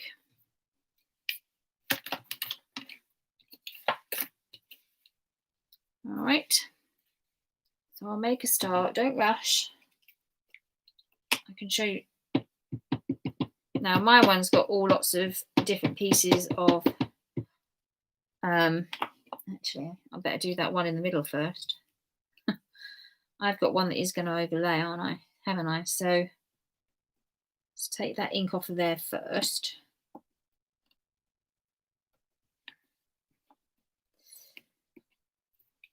And I'm just going to try and line up with this middle one here. So take your time in lining up. Of course, Angela, you've gone and put it on a different angle now. Do your best to line it up. As I said, I'm just going to put a little bit of paper. Oh, so now I don't have a piece of paper, only card. Where's me? Oh, take some that I'm leaning on. Right, I'm just going to put it over that side in case there's any extra ink coming off of my stem. So I'll just have it like that so it doesn't go on the flower. So line this up. And then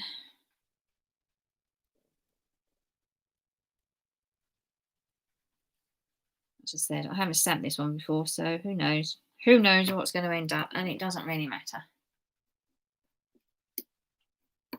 So cover up your stamps, ink over them again with your black VersaFine or archival. It does need to be permanent because the next thing we're going to do, I'll just show you. I don't know that we'll get it all finished. What is the time? You might do. Depends what your stamp is. Okay, that's not too bad. Oops, no, that one's well out. See, mine's well out on this one. So try again in a minute then. see what we can do. So we've got it like that.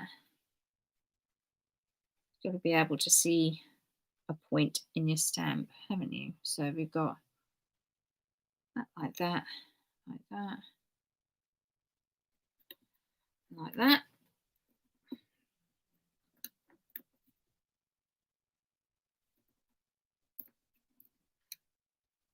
Lift it.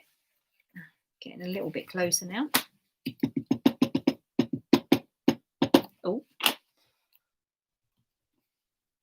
a great example of inking up, isn't it? Got that everywhere. Okay. And again, so just go around the card and lining them up as best you can.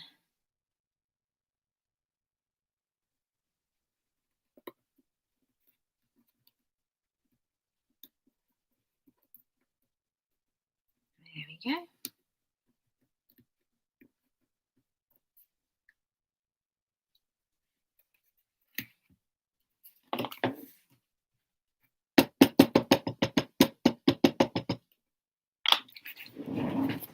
I'm going to stand up for this one.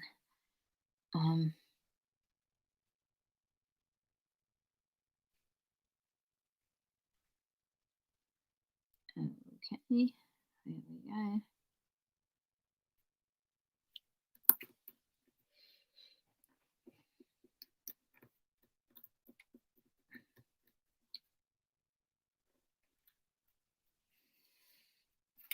That one's not too bad at all.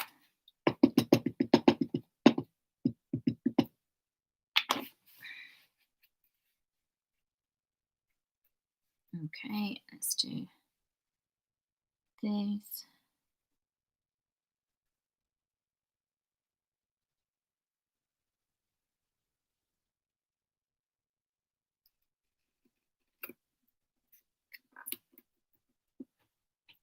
Do we go over all of them? Yes, you do, Lucinda.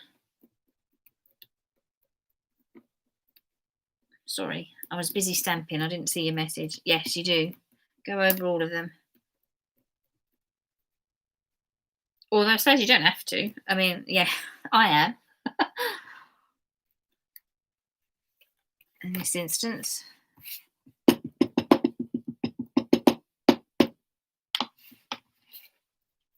Yeah, they were out a little bit, wasn't it, that one? And then, ooh, what the heck did I stamp here? these three.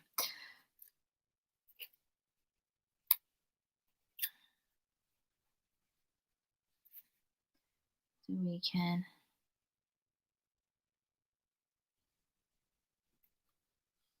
right.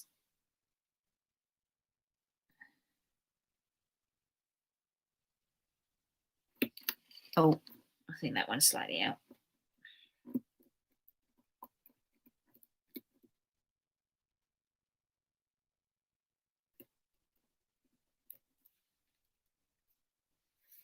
It's not too bad. And when you finish, something like that.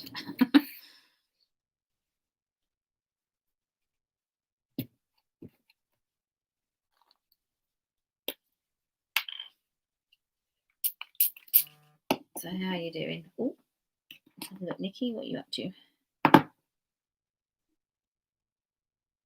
Lovely, Nikki. That's brilliant. That's brilliant stamping. Excellent. It looks really good in that pattern.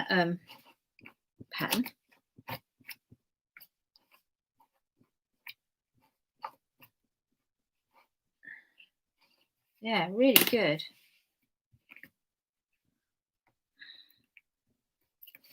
Right, get that out of the way.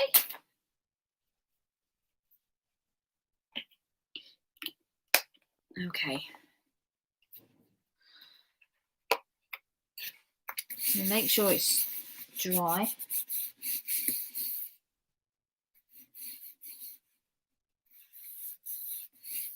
Yeah, that is true, Nikki. Some of the older clarity stamps are quite thick compared to others, but they still look really great. That's lovely, Lucinda. Was that one of the club stamps? One of the clarity club stamps? Looks really, really good.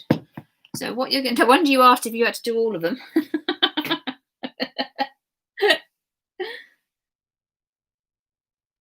Oh, Lucinda, that looks great.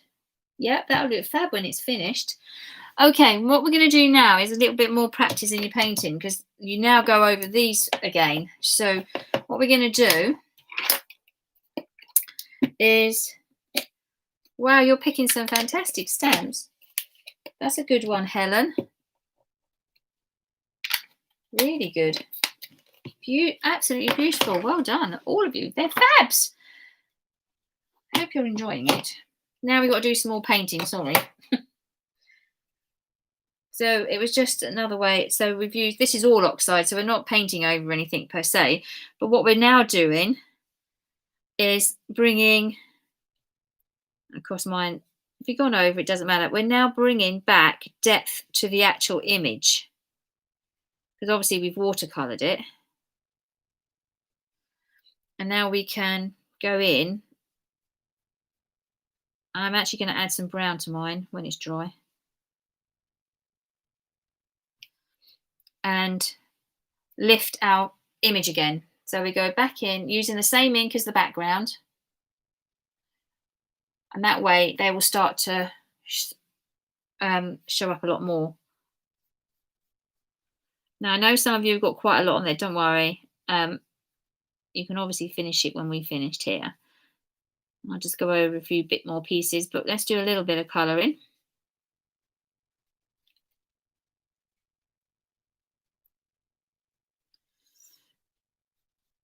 I'm going to work on one at a time.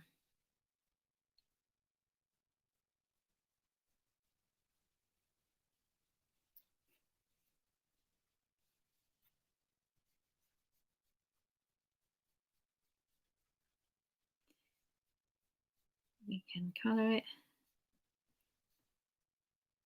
Again, I'm going to go in with a slightly lighter shade on the outside of mine, particularly. You don't need to do that on yours.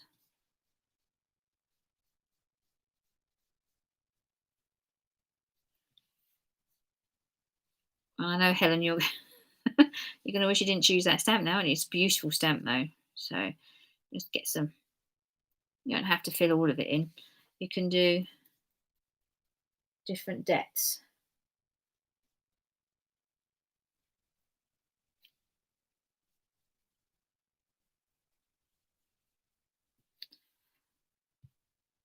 Yes, Lucinda, negative colouring would look good.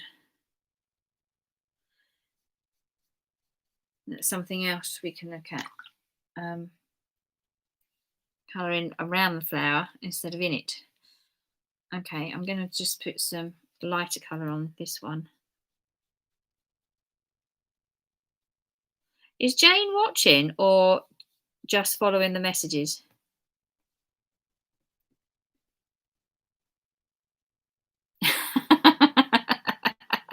Okay, Helen.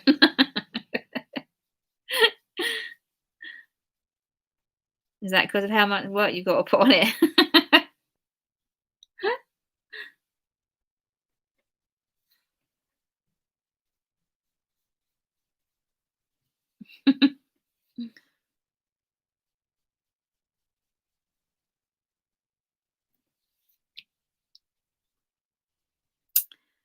I know.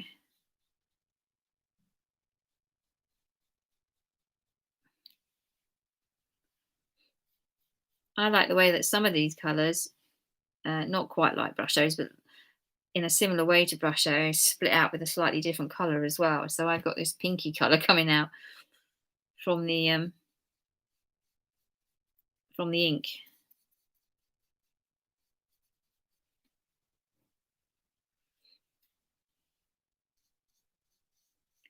So I'm just going to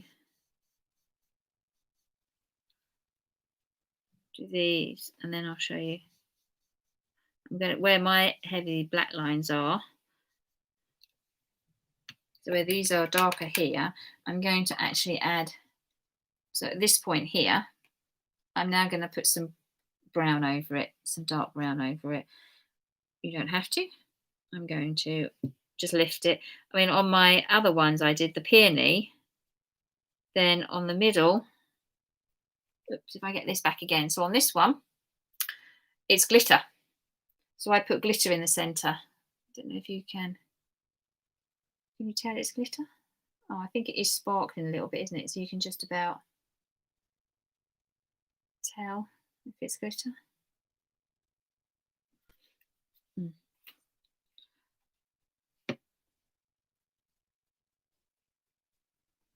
Just going to add a little bit of, oops, a bit carried away. A little bit of the brown in the centre here just to lift it. And of course the yellow would have has a kind of an oxidizing sheen over the black ink anyway. I could have done it in brown and then just gone over in brown again. It would have looked fine. There we go. So that's the kind of thing that you can do. You can change the depth of colour that you're painting in with, like with any watercolour you can. And then I'm just laying over the top. So that's what we're going to do with this one. Don't know that we're going to get these finished, but then so have another couple more minutes and then I'll go over. We can talk about different ways you can finish the card. The reason I haven't done extra stamping as such over them is because you want to kind of let the background do the talking. When this one has got stamping, but on our other one, on the stencil background, you could stamp a flower or a couple of flowers, cut them out and use them in a kind of, or depending on what your background is, whether you've got something, an image that would work really well with it. But you want quite a bit of the background to stand out. You don't really want to, so I don't want to do like another topper over it and cover it, because you really do want to see the image, don't you, really? Not the image. Well, yeah, it is the image, isn't it? The stencil image. You want to see the stenciling and the background you've created, rather than creating a topper that's going to hide it.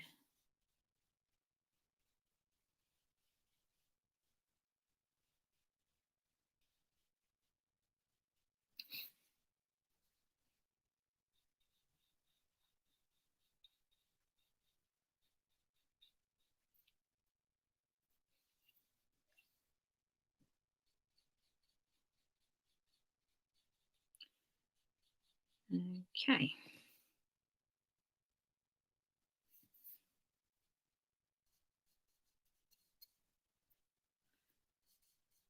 Right, let's see how we get on with this. A little bit more water on mine. Not too much.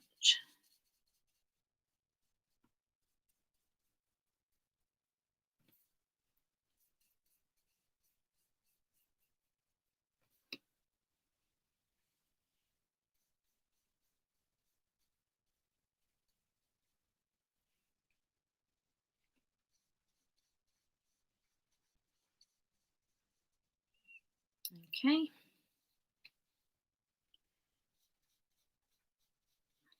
Gosh. It is very dark out there still, isn't it? I mean, obviously it's a little lighter, but you know what I mean. It's very grey out there. Don't know what plans you all have.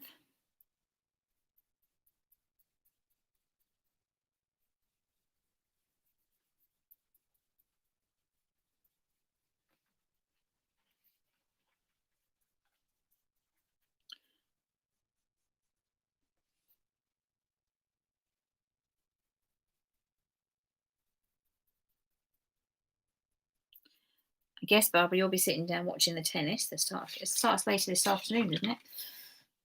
I did see it come up, and I did think, oh no, what time's it starting? And then it wasn't this early.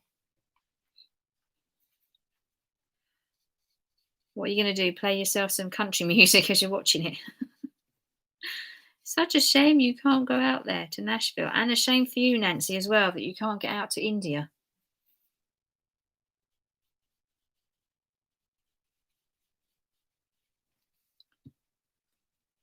I hope you do make it. Maybe next year.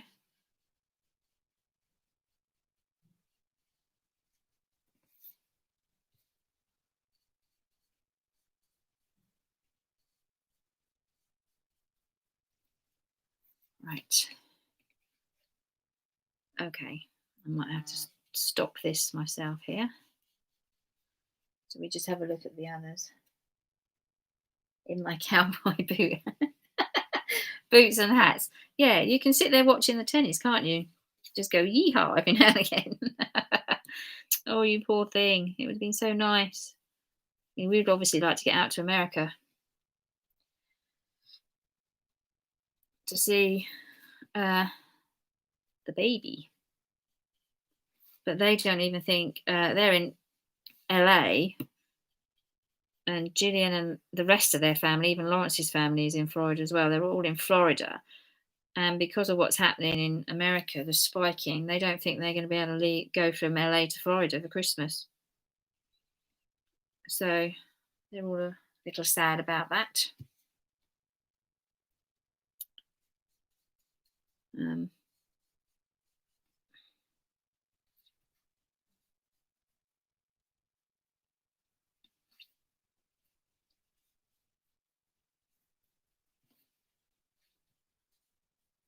Let's see. Okay, I'm just going to finish painting these petals, and then I'll have to. I'm not going to have time, I don't think. What is the time? 10:02. Okay. Yeah, Nancy, the baby wipes can be used on your cards as well, or canvas if you want to go into mixed media. They can be used as a background, or you can cut elements from them. You can stitch them onto the card, so they give you a soft element. If I get a minute this week, I'll try and use mine and post it up so you can see it.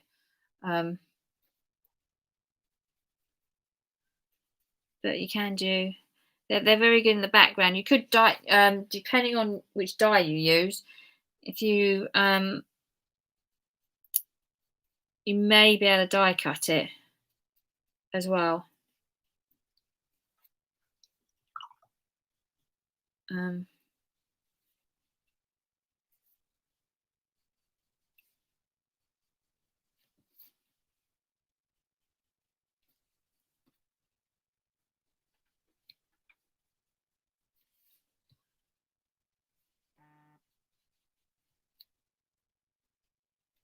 Yeah, Nikki. I think you can try die cutting them. It depends on your die cut though, because they're harder to cut than paper. I do believe. I haven't tried it recently. Maybe that was just the die I was using. I'm trying to remember what I did with mine.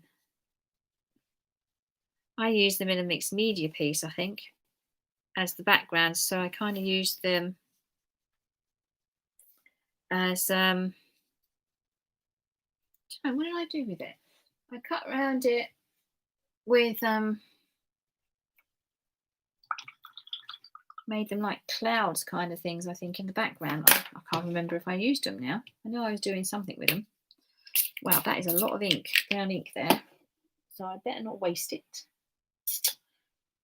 Otherwise, I'm sure I'll get told off. Oh, well, I can use this piece now, can't you? Oh, excellent. So some of you are... Wow, that is really, really dark, that gathered twigs.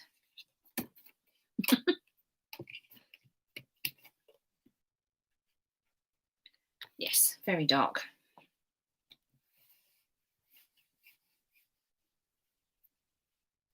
Oh, Sheila, I'm so sorry you haven't been able to see it. That buffering is a pain. Obviously, and I've had that effect here as well. That's such a shame. At least you know it's there, though. It's going to still be here.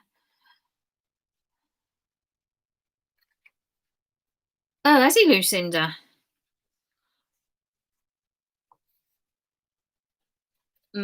Wow, the kids have said they're not going to risk it with the baby. So, on the plane, I guess. So, we'll just have to wait and see with that. Yeah, die cut them into flowers. What's Nikki said? Yes, that's a good one, Nikki. Use them. You can cut out and decoupage onto vintage papers and embroider on top. Yeah, definitely. There's all sorts of things we could do with them. Is it our homework? So before we meet up again in 2 weeks' time, we've done something with one of our baby wipes. Would be cool. Oh, look, the post has just arrived. Shall I see if it's that new ink colour so I can show you? Do you want to see if it's the ink colour? I'll just go and get it in 1 second.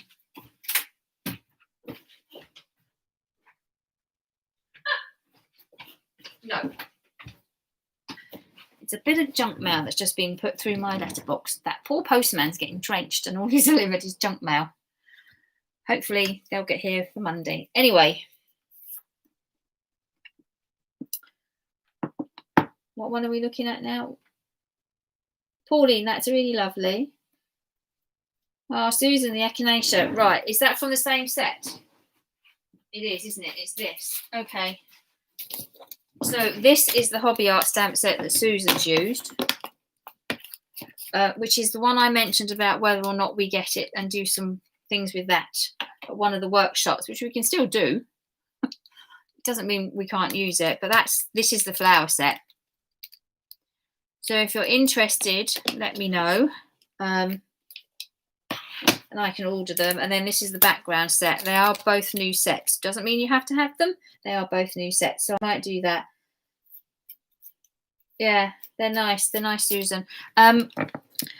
So we can talk about that. I can email you about this one. And of course, now we've also got the option to use all and create in our workshops as well. And for you to, if you want anything, to purchase them through me. And I obviously, when we're back at the workshops, it's going to be easier because I can actually deliver them to you personally. But for now, then obviously I'll post them out to you if that's what you'd like, if you'd like me to do that. I haven't ordered anything yet, so I don't know if they're going to come in and say, oh, I have to have, there are minimums for free postage from my point of view, which is fine, or whether I have a minimum order number per stamp set. Which Clarity state as well, but overrides for the workshops. So I don't know. I will let you know. But if there is anything you fancy, let me know. If you think we might want to do something with both of these hobby art stamps. We can do something with them as well. If there's anything else you've seen, then that's great. Now, what I was going to do, so once we finish this, so this is now finished-ish. The background, then I'll just go over it. I cut it down so that we didn't always have to have the same size to fill the mat. So I've cut it down, edged it in the gold Miri card, and in the same Miri card I've die cut the word hello, and then I've die cut two in white, stuck them all together so that you then get a raised effect on the card without having to use foam tape or anything, or 3D glue. So it's, here you go, can you see the extra white card? So that's what I've done there, and then added the glitter on. So that's that. And then that way the background hasn't been impeded, which is the part that you actually want to see. You've just got this nice die on. It wouldn't hurt having just a single flower or any other kind of word, or something like that, rather than hiding it with a complete topper. It may be that you stamp this stamp out, or whichever stamp you've used, and you can die cut one and maybe lay that over. So raise that up, and it may be that one of them is die cut. And that way, again, you've got the background still very much in focus. And then with the stencil one, again, with the stencil background, then I die cut the funky foliage. There is another one in the middle, which I cut out. And then, again, I die cut one of Clarity's sentiments this time, laid that up onto 2 copies of white as well, so it just sits slightly higher. Okay, but again, the background. Now, because this was leaves, I went with the funky foliage, looking like trees kind of thing. And that's why I did it like that. So again, if you've got a particular background you've used, then whatever goes on top could mimic it. Not mimic it, could complement it. Or you might just want to have just a message, a die cut message across it, or even a sticker message, something like that, something quite small. So that doesn't have to, detract from the background. What you're all looking at?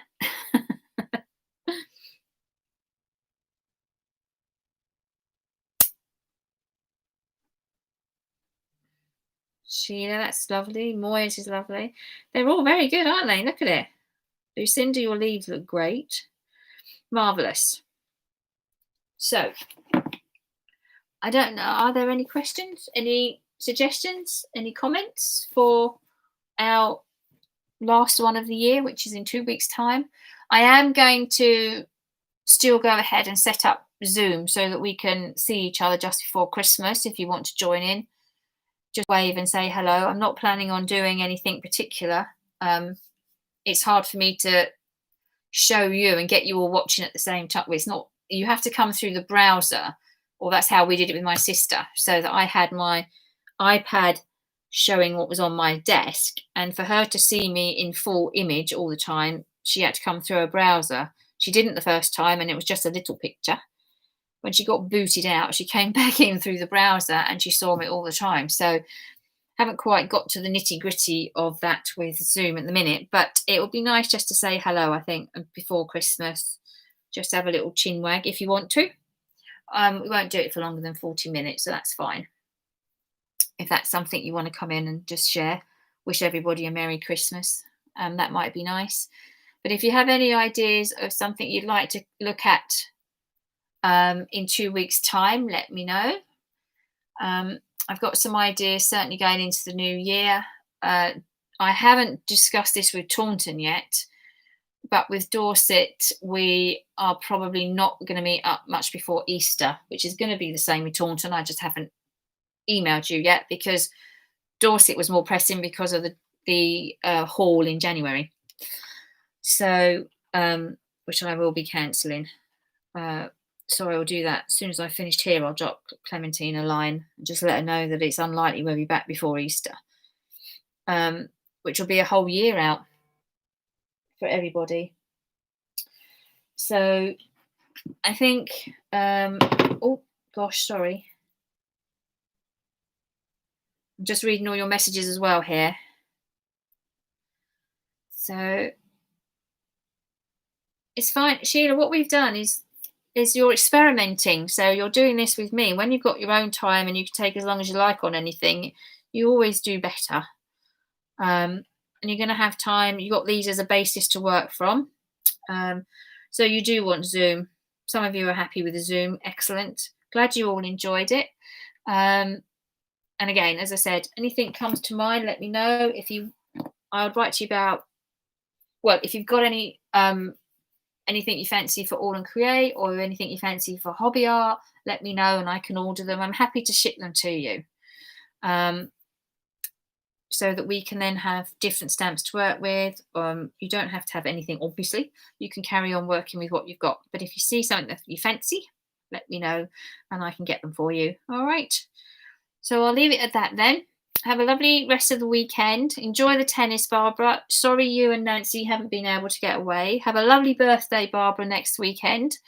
And the rest of you have a lovely week, and I'll see you in a fortnight. Okay then, take care. Bye.